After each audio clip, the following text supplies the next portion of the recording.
What's up guys, I'm Phoenix Master 1 and welcome back for some more Fire Emblem Heroes, and this is gonna be my comprehensive analysis and review of Choose Your Legends 5 Banner featuring Brave Eirika, Marianne, Gatekeeper and Marth. So I will be discussing them in depth, and I'll also go over a lot of the options that you can run on them for different game modes, and at the end I'll have a special segment with pros and cons of each Brave unit. So this can help people if they have any kind of dilemma of which unit they should spark, which unit they should use for their free summon, and I'll also go over my opinion of who I think is the best unit out of this batch of Choose Your Legends. Videos like these take a lot of time to make, and if you do enjoy them, then I would really appreciate if you could refresh the like and subscribe button just like Marianne. So that said, let us begin. My strength is my conviction. Brave Eirika is a Lance Cavalier, and she's among the best Cavaliers in the entire game because of her monstrous player phase potential and the amount of damage that she can do. She can take down even the bulkiest tanks in the game because of how hard she hits. So let's break down her strengths. Binding Regan Leaf is her preferred weapon, which gives her -1 special cooldown. This makes Luna into a 2-turn special, and if you're running Galeforce on her, then it makes it a 4-turn special. It is going to be having effective damage against armored units and cavalry units, two of the most common class type units that we face. Oftentimes these are some of the most annoying units to face, and they can be really bulky as well, some examples being Fallen Edelgard and also Legendary Sigurd. So having this effective damage against them helps you defeat them and one round KO them. Her weapon's effect is extremely easy to trigger. So at start of combat, if she has got more than or equal to 25% health, then she can get +5 to all of her stats, and she reduces damage from foes' first attack by 30%, and then she also gets a partial null follow-up, which allows her to neutralize any kind of follow-up negation skills. So getting extra stats is always nice, and reducing damage from foes' first attack actually makes her a bit more bulky than she appears to be, and this allows her to even live some really strong opponents and their retaliation, and then follow up with her Luna and kill them. The partial null follow-up is extremely useful for a player phase unit because oftentimes units like Fallen Edelgard, Brave Hector, and a lot of these units with follow-up negation skills can be a really big problem, but Eirika does not care about that. She will bypass those follow-up negation skills and still double those units and also trigger her special. Her slotted skill is Surge Sparrow, which is basically a better version of Sparrow, but keep in mind that this skill can only be inherited to melee units. Surge Sparrow gives you +7 attack and speed in the player phase when you initiate combat, and it also gives you player phase healing depending on the cooldown count of your special. Eirika has got 2 cooldown special in Luna, so this skill does take into the account the -1 special cooldown which the weapon may apply. So an easy way of checking how much healing you're going to be getting is to refer to this image which I've made. So at the minimum, you're going to be healing up 30% of your max HP, and Eirika here, who does have a 2 cooldown special, she's going to be healing up 50% of her HP. So Luna on Eirika essentially becomes Aether with Surge Sparrow, and the higher cooldown special you have, the higher healing you'll get, but it is going to be harder to spam these higher cooldown specials unless you run something like Heavy Blade or Flashing Blade on that kind of unit. So this skill can be run by player phase units and get the player phase healing, but not all units need the player phase healing if they're running something like Desperation, or they want to be a Wings of Mercy beacon for their dancers and Wings of Mercy allies. Eirika does enjoy this healing though, because her weapon's threshold requires her to be above certain amount of HP. And Eirika is the kind of unit that you're going to be using to attack even the most tankiest units, so the healing that she gets is super helpful in continuing to attack many of the tanky and hard-hitting units. She's got Moonlight Bangle as her preferred skill, and this does have Canto 2 built into it, so it is not Canto 3 like Regan, but the good thing about Canto 2 is that it's not limited to only 4 turns like Regan's Canto. So Canto allows you to basically have better movement, you can retreat, you can hit and run, and you can also just have much better flexibility as a unit, and that is amazing on a cavalry unit who already has such great movement.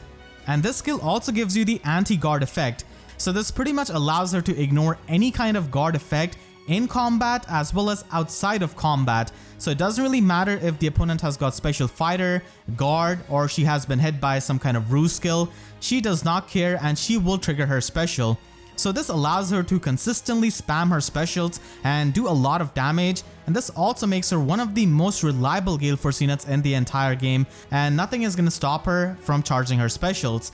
This also deals true damage based on foe's defense when her special triggers, and it does have the formula of taking this maximum special cooldown, multiplying it by 10, and then adding 20 into it. And again, I've made a simple image that you can look at to see how much damage you're going to be doing to the opponent. So at the very least, you're going to be doing 30% true damage of foe's defense. And this true damage is extremely good because this will make her age better as time goes on, because even if there are a lot bulky units, true damage is always going to be there. And with Luna, she basically gets 40% true damage based on foe's defense when her special triggers. And then you can even run higher cooldown special, which is going to be making her really strong. But even just with her base kit and her Luna, she pretty much has a better Black Luna in a sense because of how Luna works and how Moonlight Bangle actually gives her true damage on foe's defense again. So this allows her to take out even some of the bulkiest green units, and we're talking about units like Gustav. So along with her true damage, along with her effective damage, she can be a really nice tank buster. So Moonlight Bangle is one of the things which makes Eirika extremely strong. Now it is worth noting that if you're running Galeforce, then Moonlight Bangle is not going to be giving you any kind of extra damage because this requires a special that can trigger during the combat. Galeforce triggers after the combat. And this also applies to Sir Sparrow. If you're going to be running Galeforce, then you're not going to be getting any kind of healing. Despite the disadvantage of running Galeforce, she's still one of the most reliable Galeforce units like I said before because of the anti-guard effect and Canto. So if you run Galeforce on her, then Galeforce is going to be triggering before Canto. So you can use Galeforce, snipe another unit, and return back to safety with Canto. Her amazing stat spread further increases her offensive capability. She's got 40 base attack and 42 base speed, both having Super Boon in it. And she has got 39 HP, which is not the highest for getting most amount of healing from Sir Sparrow, but still it's workable. And her bulk is not really all that high, but again, she gets that flat damage reduction with her weapon in the player phase, so she is actually a lot more bulky than she first appears to be. For Brave Eirika's IVs, I feel like plus speed IV is pretty good at lower investments, but if you're running Heavy Blade on her and if you're trying to use a higher cooldown special or Galeforce, or if you're trying to use her in Aether Raid's offense, then plus attack IV can actually be pretty good for triggering Heavy Blade, as oftentimes it can be really hard to trigger. So plus attack IV is going to be helping you with that super boon. And if you're someone who's going to be investing into Eirika heavily with merges and eventually plans to plus 10 merger, then I feel like plus attack IV is going to be better at higher investments because that allows you to not only trigger Heavy Blade easily, but also one-shot a lot of the armor units and cavalry units without any kind of trouble. So that always helps with an effective damage weapon. Overall, Eirika is a player phase titan and she's absolutely one of the best cavaliers in the game. She's got so many effects that many of the player phase cavaliers would love to have, and she just combines all of them and makes use of them really well. So if you want to use Eirika, then her base kit is going to be fine. You can simply go with reposition and have an offensive sacred seal like attack speed solo. It is really important for her to be fast so that she can double attack and do more damage, and having better speed also means that she can apply the partial null follow-up to a lot more units who might have follow-up negation. You can also go with Galeforce, and like I said, you're not going to be getting extra damage or the healing, but Galeforce is still a really good strategy with her, and I have been using her a lot with this build too. Windsweep is actually a really nice tech option because she has got the partial null follow-up in her weapon. It means that she can use Windsweep, not get counter-attacked, but still double herself.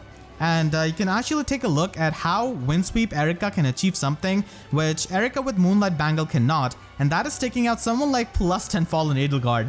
So this can be a nice tech option. This is definitely not better than Moonlight Bangle, absolutely no way, but still, against some opponents and some kind of matchups, having the Windsweep is really good. Like this is a max investment Fallen Edelgard, and an unmerged Brave Eirika with Windsweep can absolutely take her on and kill her because she doesn't really care about the Bonfire Retaliation. Normal Eirika does have the risk of dying to Bonfire Retaliation from units like Fallen Edelgard and Brave Hector. Of course, you're going to be losing out on Canto and True Damage, but again, like I said, this is a neat tech option which you can use in some matchups. Not better than Moonlight Bangle, but still something you can consider. You can also use her in Aether Raid's offense because she's absolutely fantastic as a Cavalier. You can go with a build with Fury and Heavy Blade and basically make her so that she can set up Galeforce. So she can work in both Astral Season and Light Season. In the Light Season, she can easily initiate against Note and kill her and fall into the Wings of Mercy range. And in the Astral Season, it can be done against Arrows as well because of her partial null follow-up. So this can be really nice of setting up your Wings of Mercy allies, Galeforce units, and dancers to just have an aggressive strategy. If you're looking for a more visual representation of the strategy, then you can check out my Aether Raid's offense videos where I use Galeforce strategy quite a lot. And you can also use her as a hit and run unit because as a Galeforce unit, I'm not gonna lie, she loses out on quite a bit of damage output. So if you just want to have that raw strength of her to take out even bulkiest units in Aether Raid's offense, then you can simply go with Attack Speed Solo Sacred Seal and Luna as her special. Savage Blow I feel like is going to be helping you a bit more in Aether Raid's offense than Attack Speed Menace. Menace skills are kind of hard to trigger when these teams have such high threat ranges. And you can also run some other slotty skill if you don't want to get the healing and you just want to set up Wings of Mercy eventually on your Eirika. So Requiem is basically present in the Astral Season, and when you combine Eirika, who also has Kanto, you can have some crazy hit and run plays. And in the Light Season, we do not have anyone with Kanto like Requiem, so Eirika can be that kind of Cavalier in the Light Season. In both seasons, she's going to be extremely good in players' hands, and she can be a menace to a lot of the Aether Raid's defense teams because safe defense is the thing now, and with Eirika and her strong player face potential with Kanto, she opens up a lot of hit and run strategies. So if you play aggressively and smart, then you can do so much with Brave Eirika. It's just absolutely insane.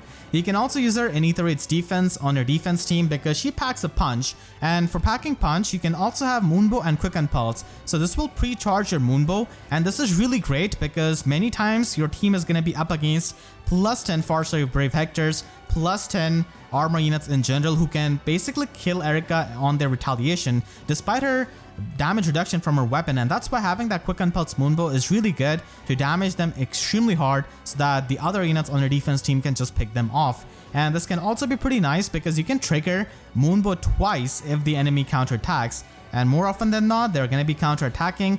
And at higher investments, you can actually go with ARD speed defense. We did get a Bright Sigrun in Ephemera, so this could be done on her. And the extra defense is going to be super helpful in surviving retaliations from fallen Edelgards, Brave Hectors, and the physical threats. And she has got over 50 defense, which is really threatening for so many units, especially when she hits so hard.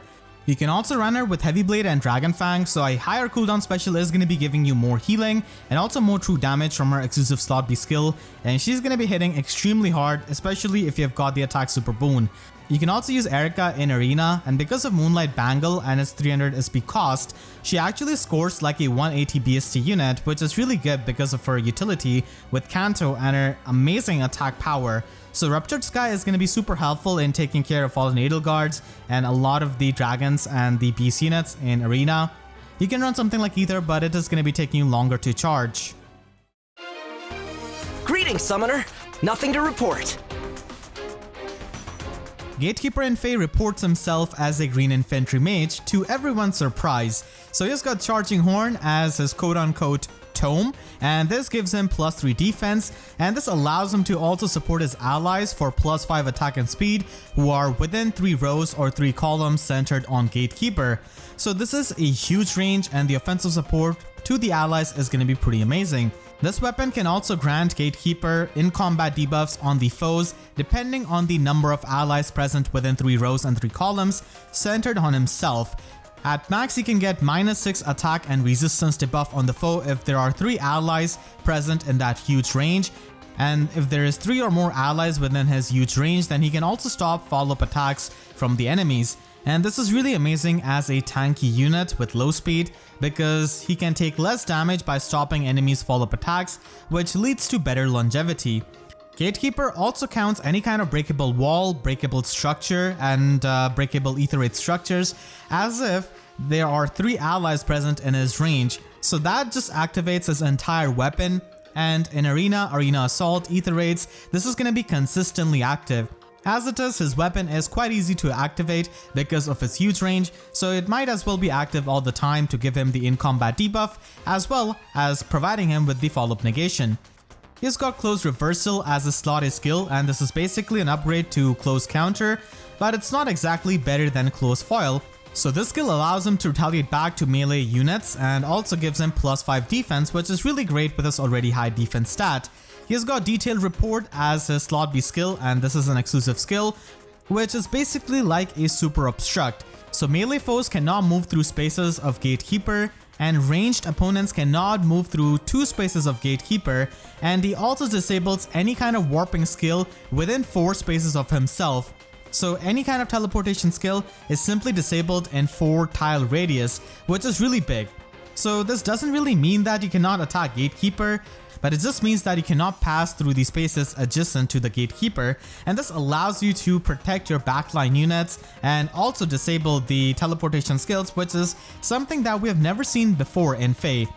So just to give you an idea, these are all of the teleportation and warping skills that Gatekeeper can disable with Detailed Report.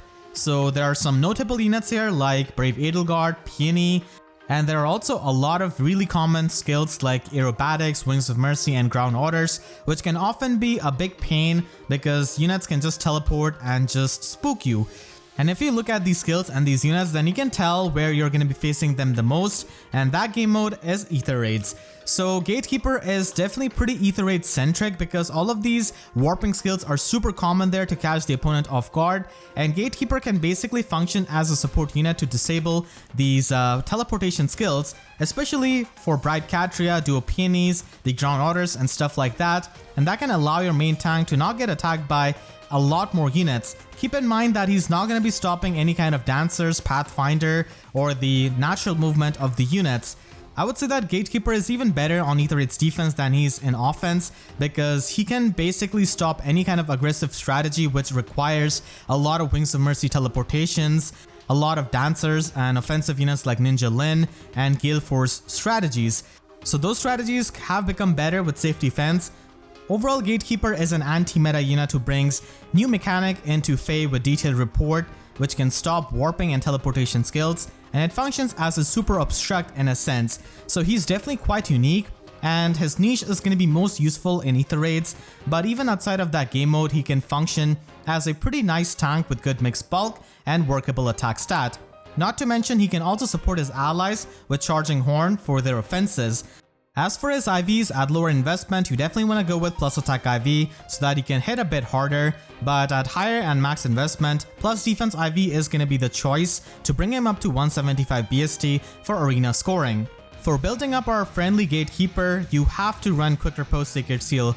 That is by far his best Sacred Seal, and that is an option you should be running because he is really slow, and he needs Quick Riposte to double attack in the enemy phase. Bonfire is going to be a very strong special with his high defense, so that can be run.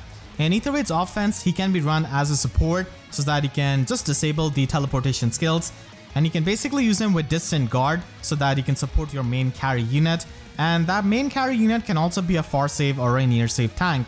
You can also use him as a tank himself in Aether Raid's offense in the light season. Mirror Stance is going to be better with a tanking build because you can get the guard effect, and that is super useful because many of the nukes are going to be having 2-turn specials, and you can run Soul to get some self-healing, and in light season, Node is going to be pretty common for enabling Pathfinder, so his Super Obstruct can actually be pretty amazing with those kinds of teams with extended threat ranges. He can also be used in Aether Raid's defense, and I feel like that is probably his strongest area in the game, because he can stop the aggressive strategies, and you can just use him with a budget build with Distant Guard and Quick Riposte. He can work in both Dark and the Anima season, it just really depends where you want to use him. Generally speaking, from my experience, I've seen a lot more aggressive strategies to be used in Light and Dark season because they're really good against Node teams, and Gatekeeper can protect your Aether Raid's defense against those kinds of teams. At higher investments, you can definitely go with ARD Defense Res, and that is going to be making him extremely bulky. You can also use him in Arena with Plus Defense IV, and he actually scores like a 180 BST unit because of Detailed Report being a 300 SP slot B skill. So that makes him a pretty nice scoring mage option. Because of his high defenses, he can easily take on some of the most annoying Legendary units like Legendary Chrom, Legendary Leaf, and many more, and just tank them because of his high defense, and he can be a pretty nice arena unit at max investment. I don't think I understand it, But I suppose they chose me for a reason. Brave Marianne is an extremely unique unit in the game as a pseudo dancer, and she is a colorless infantry mage with Phantasm Tome as her preferred weapon. So this weapon gives her +3 speed, and at start of combat, if the foe is equal to or more than 50% HP, then she can essentially get lull speed resistance. So the debuff here is going to be -6 on foe speed and resistance, and this is really great for her offensively, and this also frees up her slot B skill because she can run Wings of Mercy or Null Follow Up. And it also gives her 70% damage reduction in the player phase when she initiates combat. So this pretty much is like Fallen Star levels of damage reduction, and if you've played with Legendary Claude, then you know that Marianne can also pretty much live any kind of retaliation from most foes in the game. So this makes her incredibly bulky with the damage reduction, and she's not going to be dying that easily. Combine this with her high speed and Null Follow Up, and you pretty much have a unit who's going to be surviving most combats in the player phase with that damage reduction. Now let's move on to the most unique aspect of Marianne, and that is Requiem Dance. So this is a 3-turn cooldown exclusive special to Marianne, and this is extremely unique because we haven't really seen something like this in the game before. So if she initiates combat in the player phase, then she can grant another action to an ally with the highest HP within 2 spaces of her. It can also be a dancer that she can refresh, and this is extremely unique for aggressive plays. But after she refreshes the ally, she can restrict their movement to 1 space as if they were hit by a gravity effect. So their movement is gonna get reduced, but she can refresh an ally, even dancers, and this is without using her action. So she can go in, attack someone with her high offenses, refresh an ally, and this is without using any kind of duo or harmonic skill, which means that duo hindrance is not gonna be stopping her. It's worth noting that Requiem Dance triggers after the combat, so it requires Marianne to be alive. It's not a special like Holy Knight Aura of Legendary Sigurd, where even if he dies, this is going to be triggering. Nope, Marianne needs to survive, and that's why the damage reduction is there to make sure that she can survive most of the combats. So for her IVs, you can definitely choose to go with plus speed IV. I feel like that is the best boon for her because she requires to run Flashing Blade Sacred Seal so that she can get these special charges to trigger Requiem Dance, and that's why having extra speed is always going to be helpful because the speed creep in the game is crazy. We see so many fast units, and along with her lull speed resistance and attack speed unity, it pretty much means that the foe cannot change up her speed in any kind of way. Even if they buff themselves, it doesn't really matter. Even if they debuff Marianne, it doesn't really matter because attack speed unity is going to be allowing her to double those debuffs and essentially get even faster. So attack speed unity is a new skill that she brings, and this is absolutely amazing as a fodder because you could inherit this along with Null Follow Up or Time Pulse, because you just need to get the prerequisite, which is attack speed bond, and then you can inherit 2 skills at the same time. And this is a fantastic option to deal with debuffs, especially on units who like to stay near their allies. Marianne is definitely one of them because she needs to be within 2 spaces of an ally to use her Requiem Dance. Overall, Marianne is a pretty deceptively strong unit, and Requiem Dance provides her with a unique niche of a pseudo dancer, so without wasting her own turn in the player phase, she can refresh an ally, even dancers, and she herself is pretty good offensively.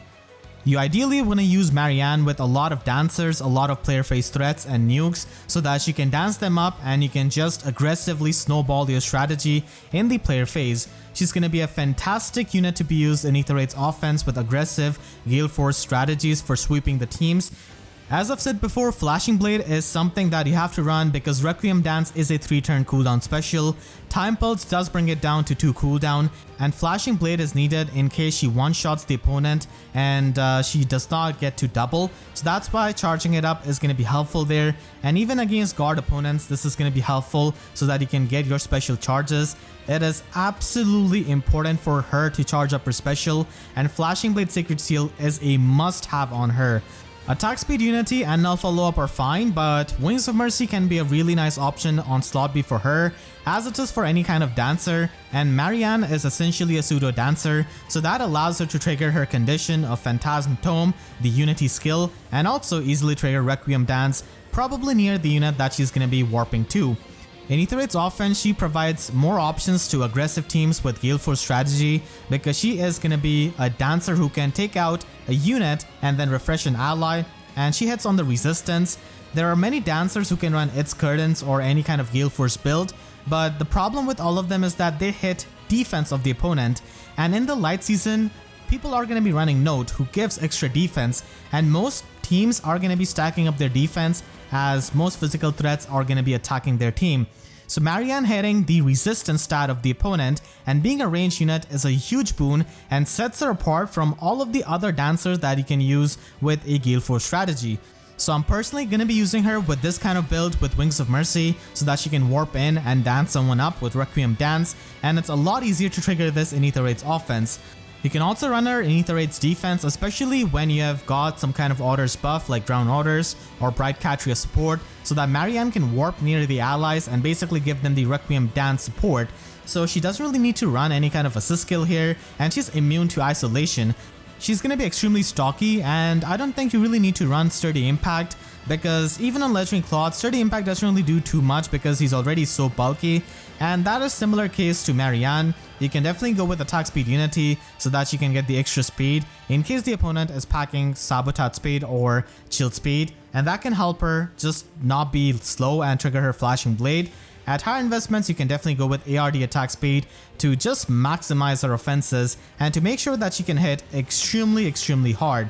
You can also use Marianne with Flashing Blade 4 in her slot A to get some true damage, because unfortunately Requiem Dance doesn't really do any kind of extra damage itself, so any kind of more damage output is going to be nice for Marianne for securing those KOs, and the true damage is definitely really good. You can run an offensive Sacred Seal as Blade Session, Attack Speed Solo, all of them are going to be pretty nice options. At max investment, you can be an extremely useful unit in Arena with that Pseudo Dance and also providing you with some nice firepower.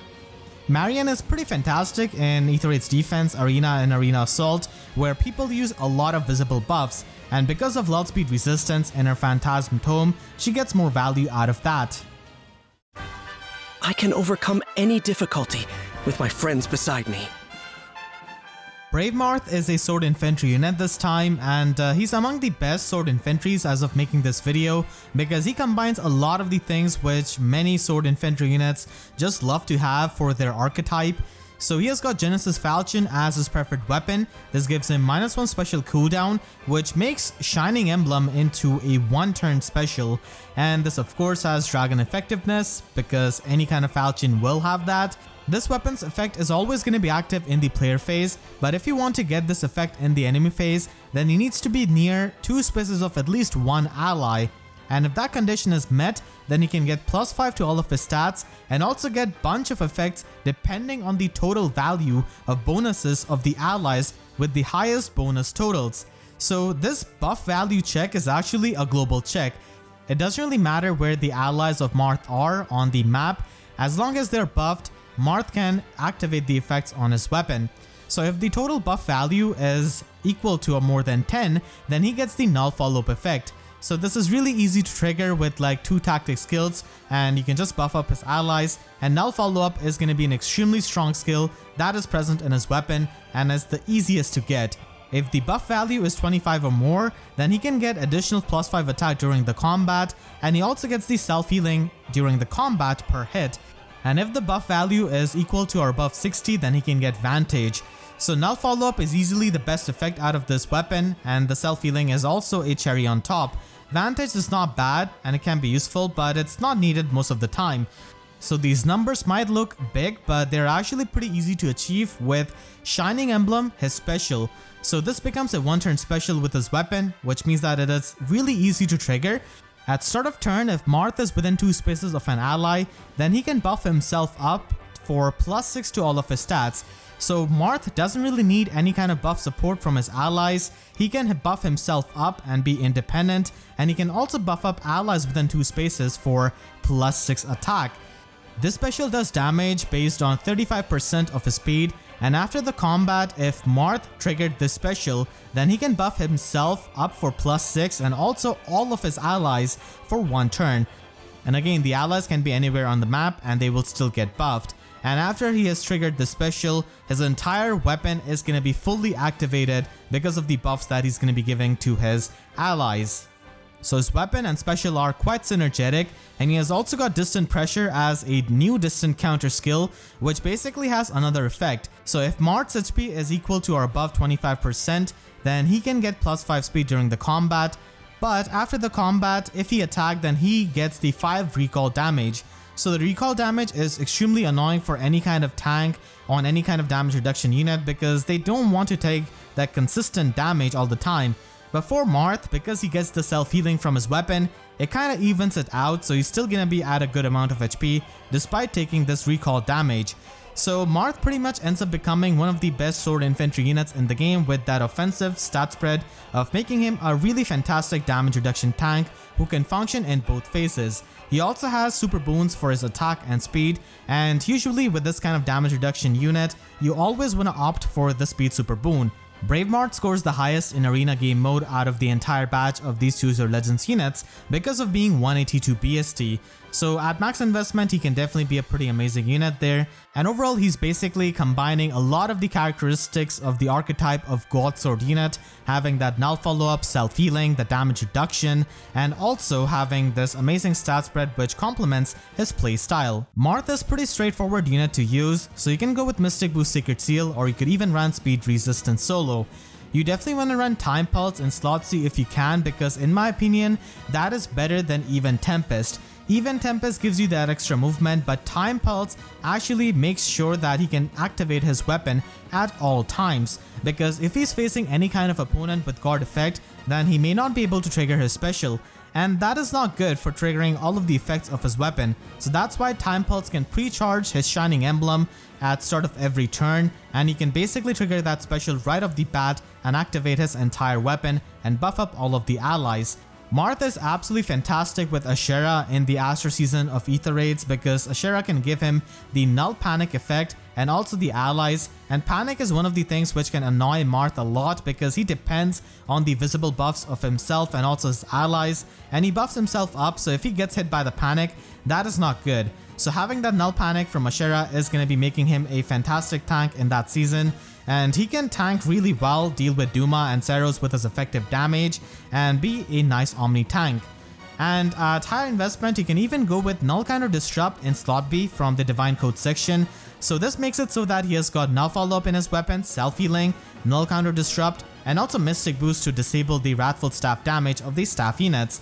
And because he's going to be missing out on the damage reduction, you can run Flame as a support unit, and this can make him a lot more versatile in dealing with many of the teams which might seem annoying. At max investment, he's absolutely fantastic unit, and you can run Harsh Command in case your allies get hit by panic, and because he's going to be buffing them up for the attack stat, you can simply use Harsh Command to get rid of that. And Time Pulse is a must-have at higher investments, and you can run a speed boosting and resistance boosting Sacred Seal. One option which I have not mentioned here is going to be Windsweep. So you can run Windsweep in slot B because he's got null follow-up in his weapon, and time and time again we have seen that combo being used. For Marth, it can be a way of triggering his special much reliably in the player phase, but overall he has to forego the damage reduction skill which he always wants to run to function as a tank, but still Windsweep can be a nice tech option which I just wanted to mention. Choose Your Legends 5 banner on its debut is going to be having 4 sparks, and that is amazing in a game of luck where you do not know which unit you're going to be getting. So anytime spark system is present on a banner, it is automatically going to be a very incentivizing banner, and more so here where you can get multiple units guaranteed with your spark summons. Choose Your Legends units are extremely popular and many people want to plus and merge them, but I would just like to say that if you're trying to plus and merge them or just get merges on them, then this banner is not ideal because you can just get the spark and dip out of there, and you should just be waiting for the Hero Fest version of Choose Your Legends 5 banner or even the rerun that is going to be inevitably happening in the Twitter poll. And there's just no way Choose Your Legends 5 is not winning that poll, so it is going to be getting a rerun and then you can get a guaranteed spark from there. And after that, you probably have to wait until February 2022 or April 2022 where they're going to be getting a Hero Fest banner either on the anniversary or the Golden Week. So that has got better rates if you want to plus and merge them, and it can be a good option just to wait it out just to see how well they age in that time period. So I would highly recommend you to wait for the Hero Fest banner if you want to plus and merge them, because the rates are going to be better and you'll have to spend less orbs, and that can be pretty amazing regardless if you're a free-to-build player or if you purchase orbs. And now let's go over the final section of the video, which is going to be really important if you want to know which unit you should be going for, which unit you should be sparking, and which unit I think is the best out of this batch. Now keep in mind, this is my personal opinion, and we don't have to see eye to eye, we don't have to completely agree, but still I hope you can see my perspective and a place where I'm coming from. So I've been playing this game daily since day 1, I've been in tier 39 every single week in Vault of Heaven from my free-to-play account, and I've made a lot of free-to-play guides on abyssal maps and the toughest maps in the game. So I'm speaking from experience of both competitively as well as the in-game content perspective, and this is basically to apply to a wide variety of players who might be watching this video. So now, time for the big question: who do I think is the best unit out of this batch? So as of making this video right now, I strongly feel that Brave Eirika is the strongest Use Your Legends 5 unit that we have right now, and I'll explain why. I've used her quite a lot since we have got her, and she's honestly a universally useful unit for many different game modes for pretty much any kind of player, be it a new player or be it a long-time player like I am. She's still really useful, and even for a new player she's going to be a lot of fun and can help them clear a lot of the in-game content. So she's an extremely powerful player phase unit, and she effectively has Black Luna, which means that she can deal with a lot of really bulky threats.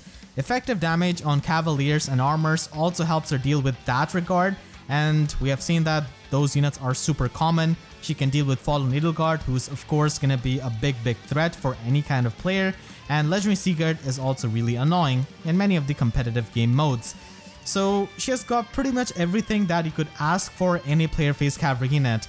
-1 special cooldown, effective damage, flat damage reduction, partial null follow-up, anti-guard, true damage based on foe's defense, and Canto. So she's just filled up with so many effects that no other Lance Cavalier in the game has been. And Lance Cavalry unit is a pretty saturated class type. It's not easy to be this good, but she still is because of all of the effects. She's also one of the most reliable Galeforce units in the game because of the anti-guard effect, and I've been using her a ton as a Galeforce unit. She's very powerful in Aether Raid's offense as a hit and run unit because of Canto, and she will age really well because she can still do well against extremely bulky units because of her true damage. And because of her partial null follow-up, she also has the tech option of going with Windsweep, so if at a time in future we're facing some insanely bulky units, that can always be an option. But it is not all sunshine and rainbows for Eirika, because she definitely has some of the cons which I want to go over. So first of all, she's mainly a player phase focus unit, so if you prefer tanking strategies and if you don't like aggressive plays, then she's probably not going to be that helpful to you. Running Galeforce means that she's going to be losing out on a significant amount of power because she cannot get extra damage from her slot B skill, and she also doesn't heal up with her slot A skill, but still she's going to be pretty good. But you have to keep in mind this drawback. Cavalry units cannot run Flashing Blade, which means that she has to heavily rely on Heavy Blade for special acceleration for Galeforce, and many times units can be extremely high attack with the duo peony support and stuff like that, so it can be a very hard thing to trigger Heavy Blade Sacred Seal now, and generally you want to prefer Flashing Blade, but she cannot have access to that. So despite her having the damage reduction, there are many strong units in the game who can instantly retaliate back with a bonfire like Brave Hector, Fallen Edelgard, or any kind of steady breath armor unit, so it can be a bit hard for her to survive that one hit many times from these kinds of monsters and that high damaging bonfire, so you definitely have to watch out for that. So again, Brave Eirika is basically what I would consider the best unit out of this patch, and easily the best option for a free summon or for sparking, and any kind of player is going to be finding value in her. In the second position, I would like to put Brave Marianne. So she is a deceptively strong unit, and she's also very unique with Requiem Dance. Having this niche means that she has got a lot of potential, and she will age pretty well, similar to how most of the units in FEH who have got supportive niches. If you take a look at Brave Lucina or Legendary Lucina, you can see that they have aged really well compared to many of the units from their time because of their unique support capabilities. Brave Lucina has got that supported weapon refine, and Legendary Lucina has got the unique future vision. Similarly, Marianne has got Requiem Dance here, which is going to be unique to her. She can dance up her allies and dancers without using her assist skill and without wasting her player phase, and she's also immune to duo hindrance and isolation, which is really amazing. She's gonna be insanely bulky with that 70% damage reduction, and she'll mostly survive any kind of hit in the player phase. Not to mention she's got really good offenses, and she's gonna be really fantastic for competitive game modes as well, with aggressive Galeforce teams and aggressive plays. And being a ranged magical dancer does open up some more options for these kinds of aggressive teams, which they didn't really have before. However, like any kind of unit, Marianne also has some cons. The first and the biggest one is that her special does not give her any kind of damage, so at times she's going to be missing her kills on many bulky units, which we are seeing a lot in the modern times. They might have high resistance or damage reduction, and because of not getting any kind of extra damage from her special, at times you're going to be seeing her miss out on those kills, and that can really suck. So the gravity effect from her Requiem dance can also be a really annoying thing on the refreshed ally, and you pretty much have to think ahead to make sure that you can continue with your aggressive plays after she has used her Requiem dance. Similar to Brave Eirika, she encourages a lot of aggressive player phase playstyle, so if you're going to be using tanking strategies, then she doesn't really help you too much with her niche of Requiem dance. And last but not least, she heavily relies on Flashing Blade and Null Follow Up to get her special charges. Without Null Follow Up, you pretty much run into trouble versus Guard and Follow Up Negation units, aka Brave Hector, and if you run Null Follow Up, then you're going to be missing out on Wings of Mercy, which is going to be needed at times. So Guard Effect, Pulse Smoke, all of those things can be a big annoyance to Marianne. Brave Gatekeeper is an anti-meta unit who has got Super Obstruct, and he can disable the warping skills, something which we never could do before in FEH, so he's definitely pretty unique, and he does make a really nice place for himself in Aether 8's defense, specifically against Galeforce teams and aggressive strategies. And in this banner itself, we've got Marianne, who loves to teleport and loves the aggressive strategies, so he can basically protect your team against those kinds of plays, and he's going to be really oppressive if you pair him up with Save Armor units and Bright Katria, who can also make him threatening in his player phase where he's not really all that good.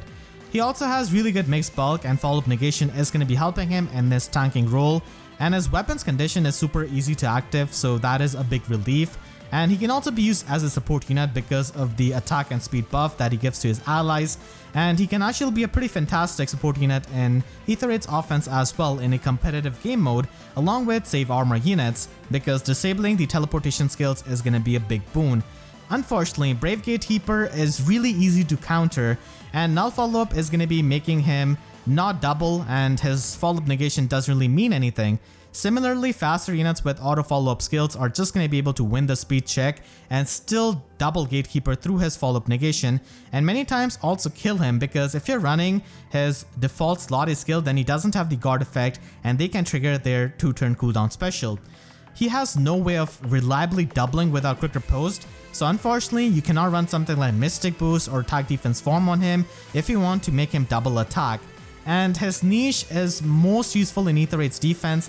Like I said before, he's really Aether 8 centric, and most players don't really care too much about Aether 8s. And even then, like in Aether 8's defense, he's only really useful against aggressive strategies, which are not even that common right now, and I don't think they will be really that common even in the future, because even in the higher levels of Vaults of Heaven, these kinds of strategies require extensive planning, so much calculation, and you absolutely cannot make any kind of mistakes. I know, because I use these strategies a lot and I have to spend a couple of minutes to make sure that I've calculated everything perfectly and my attack order is fine and I can win the match. And most players, I feel like, don't really care that much about Aether 8's defense. I am pretty competitive, and even I don't care about Aether 8's defense to that degree, so I don't really see myself using him that much. So that's where Brave Gatekeeper kind of gets held back with his specific niche, which is really useful in one game mode. Right now, green color is not that good for a tank because we have got a lot of very oppressive red units like Legendary Sigurd, Legendary Lilina, Dual Lift, and all of them are actually pretty common, and Dual Lift is going to be getting even more common after we get the double special hero banner. So if you're going to be using him as your main tank, you have to watch out for these red units because they're going to be super annoying. Nowadays we see a lot more blue tanks like Brave Hector and even red tanks, and green tanks have it really hard nowadays. And as a support unit, I feel like in players' hands, if you're going to be using him, he competes with other support units like Flane, Summer Hilda, or Brave Lucina, who provide you with like really unique effects which are always going to be useful. Brave Gatekeeper's detailed report is only really useful if the opponent has got any kind of warping skill, which they might not have it available all the time. Brave Marth is a very potent Gen 6 Gourd Sword unit with null follow-up, damage reduction, and self-healing, and he can be a big ball of stats, and he pretty much combines all of the effects that sword infantries love. Brave Eirika and Brave Marth are really similar in this aspect, where they are present in saturated class type, but they really combine all of the effects which their class loves. And he has got a well-rounded stat spread to function as a good mixed phase unit, and the best thing is that his visible buff check from his weapon is global, so his allies can be anywhere on the map and Marth can still get the effects of his weapon. Shining Emblem just complements his weapon so well, and it's really good for a low cooldown special, scales off his speed, and that gives him really nice damage output and also activates all of his weapons effect. He can be a very potent tank in the Aster season, especially with Ashera combined, who can protect him from the panic effect and also his allies. Now unfortunately, panic is pretty much his main weakness, because anytime buffs are involved, you have to keep that in mind.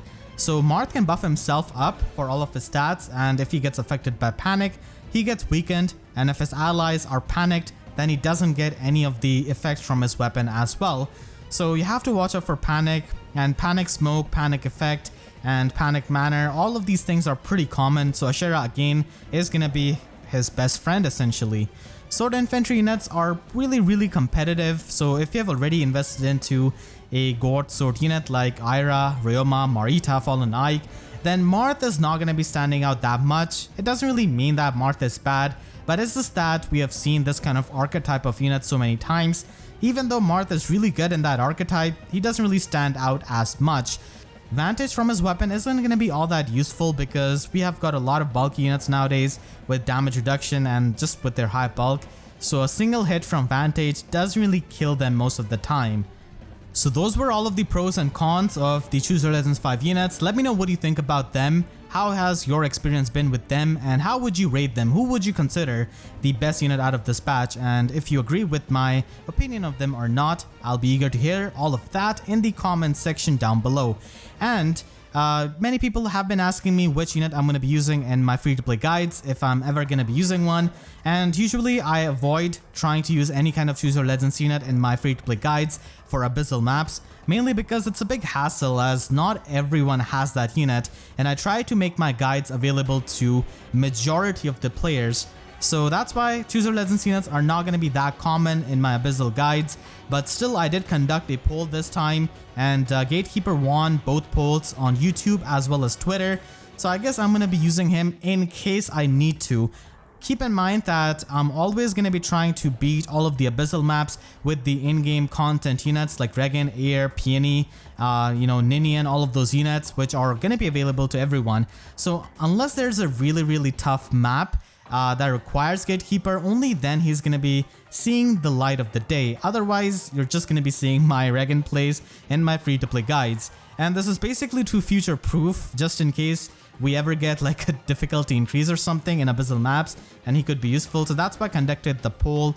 Many people might ask, if you're not going to be using him that much, why even make a poll? But at this point, it's pretty much a tradition, and many people do ask me. And again, like I said, it is just to future-proof in case we get higher difficulty maps.